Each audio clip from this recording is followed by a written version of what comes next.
आज हम लोग बात करने वाले हैं टॉप 3 ऐसे मिस्टेक्स जो ज्यादातर बिगिनर्स करते हैं व्हाइल यूजिंग पावर बीआई। अगर हम लोग फर्स्ट मिस्टेक की बात करें तो वो ये होता है कि बिगिनर्स ज्यादातर यूज करते हैं कैलकुलेटेड कॉलम का, जबकि उन्हें यूज करना चाहिए मेजर का। फॉर एग्जाम्पल, अगर आप इस सेल्स टेबल को देखोगे तो यहाँ पर मुझे दिख रहा है सेल्स अमाउंट और कॉस्ट, और suppose I need to find the profit. तो ज्यादातर बिगिनर्स का टेंडेंसी क्या होगा, that they will simply create a new column which is called as profit, and हम लोग क्या कर देंगे, सेल्स अमाउंट माइनस कॉस्ट। तो सेल्स अमाउंट में से कॉस्ट को जैसे हम लोग माइनस कर देते हैं, हम लोगों को प्रॉफिट मिल भी रहा है। एंड ये गलत नहीं है, I am not saying this is wrong, but मैं ये बोल रहा हूँ कि this will make your reports slow. अब ये रिपोर्ट्स को स्लो कैसे करेगा, when you create the calculate column, अगर आप देखोगे तो अब ये प्रॉफिट कॉलम जो है वो आपके डेटा मॉडल का हिस्सा बन गया है। ठीक है, अगर आप डेटा मॉडल को देखोगे तो आपको दिख जाएगा कि प्रॉफिट एक नया कॉलम ऐड हो चुका है with in the data model. जब ये डेटा मॉडल का हिस्सा बन रहा है, दैट मीन्स इतने सारे रोज वो भी ऐड हो रहे हैं, that puts pressure on the vertipack engine. ठीक है, पर हमारी कोशिश ये होनी चाहिए कि उस वर्टीपैक इंजन में कम से कम लोड हो, सो दैट हमारे जो रिपोर्ट्स हो वो फास्ट चले, ना कि उसमें स्लोनेस हमको ऑब्जर्व करे।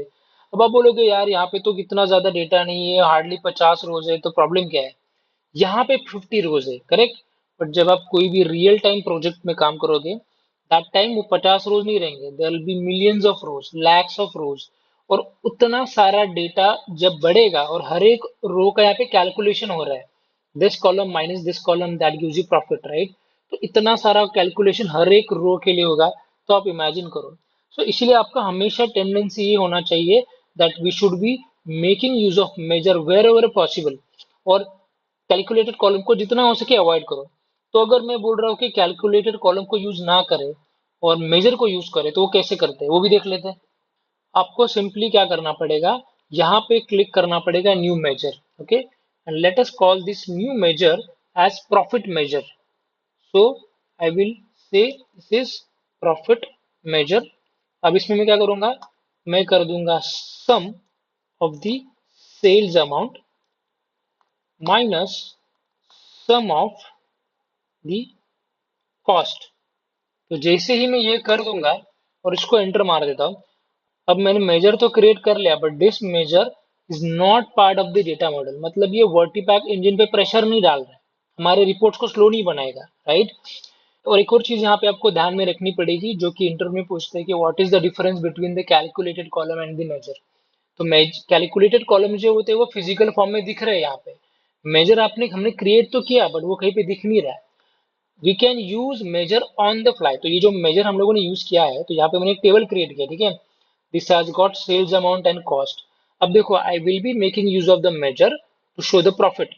सिंपली ये जो प्रॉफिट मेजर है इसको मैं ड्रैग कर दूंगा, और मुझे जो आउटपुट वहां पे मिल रहा था सेम आउटपुट मुझे यहाँ पर भी मिल जाएगा। ये प्रॉफिट मेजर को देख के डर मत जाना, यहाँ पे इसको थोड़ा डेटा फॉर्मेटिंग करना है, तो we can do that, it's not a big thing. तो यहाँ पे मैं डेटा फॉर्मेट में जाके ये मेजर को मैंने सिलेक्ट कर लिया और इसको बोल दिया होल नंबर, तो ये अच्छा दिखेगा अभी। So this is the first mistake that we should avoid, use of calculated columns instead of measure. Whenever it is possible, try to make use of measures rather than the calculated columns, and that will help to make your reports work faster. Now let us talk about the second mistake that is done by the beginners. Second mistake Power BI में ज्यादातर beginners ये करते हैं कि वो जो auto detected relationship होती है Power BI में, उसको blindly trust कर देते हैं। अब एक बात हमको यहाँ पे समझनी पड़ेगी, that Power BI is very smart, but Power BI is not perfect. For example, अगर आप इस डेटा को देखोगे तो Power BI ने यहाँ पे ऑटो डिटेक्टेड रिलेशनशिप सपोज बोल दी कि name is the common column between these two tables, इसे Power BI ने बोल दिया।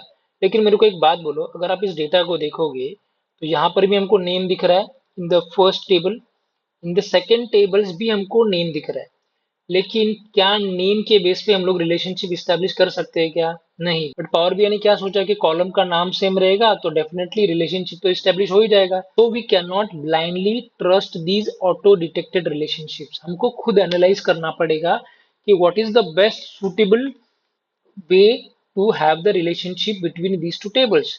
बिजनेस रिक्वायरमेंट पावर बीआई को नहीं पता होगी, वो तो आपको पता होगी ना। तो यहाँ पे अगर आप देखोगे there is a customer ID column in this particular table and then there is roll column in this particular table.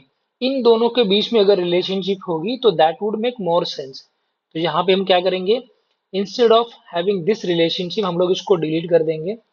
And delete करने के बाद I just need to make the relationship between the two tables that we discussed, and that is customer ID and the role. देखो यहाँ पे इन दोनों के बीच में रिलेशनशिप हो जाएगा many to one वाला। So I'll click on the save button. So this is one thing that beginners should always remember, not to blindly trust the relationship between the two tables that are auto detected. Rather आप ये सोचो कि okay पहला table है उसमें कौन सा column है, सेकंड टेबल में कौन सा कॉलम है, what is the relationship, is it one two many, हमारे रिक्वायरमेंट क्या है, उस हिसाब से आप खुद डिफाइन करो और रिलेशनशिप इस्टेब्लिश करो। नहीं तो आप अगर ऑटो डिटेक्टेड रिलेशनशिप पे अगर आप हमेशा भरोसा करोगे ब्लाइंडली और उसके बेसिस पे रिपोर्ट बनाओगे, then you will make blunders. आपको डेटा में पता समझ में भी नहीं आएगा कि एग्जैक्टली आउटपुट में क्या आ रहा है, क्यों आ रहा है। Should make sure that you understand the data model and then only start preparing the report. Now let's talk about the third mistake that is done by the beginners. तीसरी और आखिरी जो कॉमन मिस्टेक बिगिनर्स करते हैं वो ये करते हैं कि डेट टेबल का यूज ना करना। अब आप बोलोगे कि यार ये डेट टेबल का यूज क्यों करना है, तो एक एग्जांपल से समझते हैं। Suppose we have got this bank transaction table, यहाँ पे एक ट्रांजैक्शन डेट है और कुछ अमाउंट्स है। यहाँ पे कोई टेबल नहीं बनाया हम लोगों ने, we just have this one table.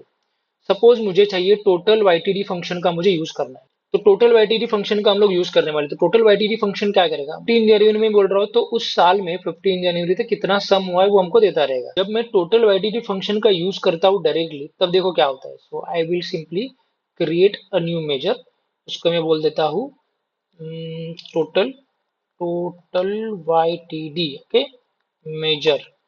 अब ये टोटल वाईटीडी मेजर में मैं सिंपल यूज करूंगा टोटल वाईटीडी फंक्शन का। इसमें मुझे एक्सप्रेशन में मुझे चाहिए सम, सम तो मैं ऑब्वियसली करूंगा, एक ही चीज है हमारे पास सम करने के लिए and that is amount. So I will select the amount bracket comma, date में मेरे पास एक ही ऑप्शन है वो है ट्रांजैक्शन डेट। ठीक है, मैंने ट्रांजैक्शन डेट ऐड कर दिया, क्लोज कर दिया, एंटर कर दिया।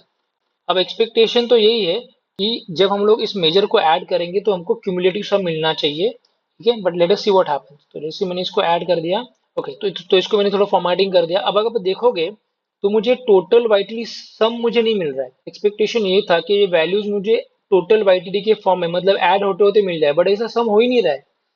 तो ये क्यों नहीं हो रहा है, ये इसलिए नहीं हो रहा है क्योंकि पावर बीआई को पता नहीं चल रहा है कि तुम्हारा जो साल है वो चालू कहाँ से हो रहा है, खत्म कहाँ से हो रहा है। सो देर आर सर्टेन फंक्शन जिनको अगर आपको यूज करना है तो आपको डेट टेबल का यूज करना पड़ेगा। वो कैसे करना है वो भी देख लेते हैं। We will quickly create a new table. So what I will do is click on the new table, इसको मैं बोल देता हूँ let's say date table. Date table बोल दिया। अब इसमें मुझे यूज करना है कैलेंडर फंक्शन का। इसमें मैं स्टार्ट डेट के लिए मैं डाल दूंगा डेट 2024 से भी ले सकता हूँ, पूरा ले लेते। ठीक है, एंड कॉमा एंड डेट जो है वो मेरा अगेन एंड डेट के लिए अगेन मैं ले लूंगा डेट फंक्शन। यहाँ पर यह आएगा 2025 कॉमा 12 कॉमा 31। तो ये 2 साल का पूरा मैं डेटा यहाँ पे ले रहा हूँ। I will close the bracket with the enter button. अब इसको थोड़ा फॉर्मेट कर देता हूँ क्विकली, इसको मैं बोल देता हूँ शॉर्ट डेट। एंड ये जो हमारा दूसरा डेट कॉलम है जो कि है ये ट्रांजैक्शन डेट वाला, इसको भी मैं कर देता हूँ शॉर्ट डेट। इसके अलावा मुझे एक और चीज करनी पड़ेगी, ये जो डेट टेबल हम लोगों ने क्रिएट किया है नया वाला, इसको I will mark as a date table. को एनेबल कर दो, कॉलम का नाम है डेट, तो I have selected that, click on save button. अब इसको थोड़ा फॉर्मेट कर देता हूँ क्विकली, इसको मैं बोल देता हूँ शॉर्ट डेट। एंड अब मैंने डेट टेबल क्रिएट कर लिया है। इसके अलावा ये जो नया डेट टेबल हमने क्रिएट किया है इसके बीच में और ट्रांजैक्शन डेट के बीच में रिलेशनशिप होना चाहिए, वो भी स्टैब्लिश कर दिया। So I will click on the save button. Save करने के बाद अब अगर आप लोग देखोगे तो हमें डेटा करेक्ट मिल रहा है।